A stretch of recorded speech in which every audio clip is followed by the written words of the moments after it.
Many have lost a loved one to fentanyl overdose with no way to get the word out to others or honor the victims of life. That's why one grieving mother started the Purple Rock Project in Long Island, a project that has spread to other states and is highly respected by the New York City D.E.A. NTD Sean Marshall was there to get her story. Show you first step, you need a rock. Carol Trottier is turning pain into purpose one rock at a time with the Purple Rock Project. It's her mission to raise awareness to the deaths and overdoses due to the fentanyl drug problem.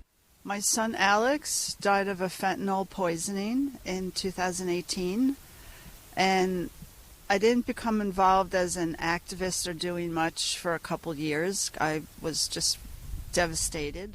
During a Suffolk County conference about fentanyl awareness, Carol and a legislator decided they wanted to visually show the faces and the numbers of losses by painting purple rocks for victims lost, not just a yearly quoted number. So after that, I had a lot of parents come to me from Long Island and asked me to make rocks for their children, which we put under this angel tree in this memorial park. It's here at the Suffolk County Environmental Center where she began placing rocks to honor the past lives of fentanyl victims across the country for others. Then that grew. Just this past September, I went to a national event in Washington called the Trail of Truth, and I brought the purple rocks, and people could make one for their child right there. And then all of a sudden on Facebook, they mentioned it, and it exploded. My email, I was getting emails. I had a Facebook page, but it exploded with parents from all over the country asking me to make rocks. Alex, it's Mommy. I'm here again at the park.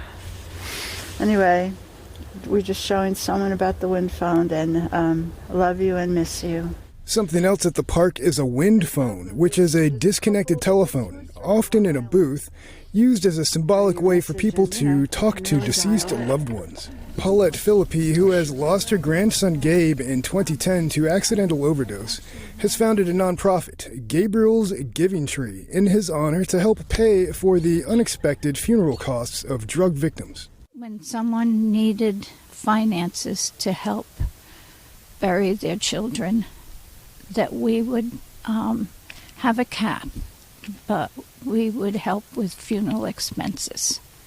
So Gabriel's Giving Tree puts $3,995 towards funeral expenses, and we give it to the funeral home. We don't give it to the family. We give it right to the funeral home for those that are unable to come up with the money. The Purple Rock Project is also teamed up with the Suffolk County Sheriff Department to help with the distribution of Narcan. The thing about the fentanyl poisonings is that people tend to have this old image of someone who's addicted to drugs, right? That someone's laying in an alleyway with a needle in their arm. This is a whole new thing. It's very different. I mean, I told you the youngest person was 3 years old. The oldest was 50. Some of these people never had drug issues at all, but they were at a party and someone gave them a counterfeit pill and said, here's a Xanax, here's a Percocet, and it was fentanyl. So this is a very different animal than when you're talking about drug addiction and substances from, 20 years ago. Purple Rock projects have popped up in 24 other states. And you can also start the Purple Rock Project yourself in your own area if you've ever lost a loved one you once knew. Carol shares the rock-making process on YouTube, which has evolved over time to become longer-lasting resin-covered works of art. She recommends to find a park in your area to place them and contact whoever is in charge of the park. Town, state, federal, try to get permission to just dedicate a section of the park where you could put these rocks. I mean, it's an important issue. It's important that people know we didn't forget. We don't want them to forget.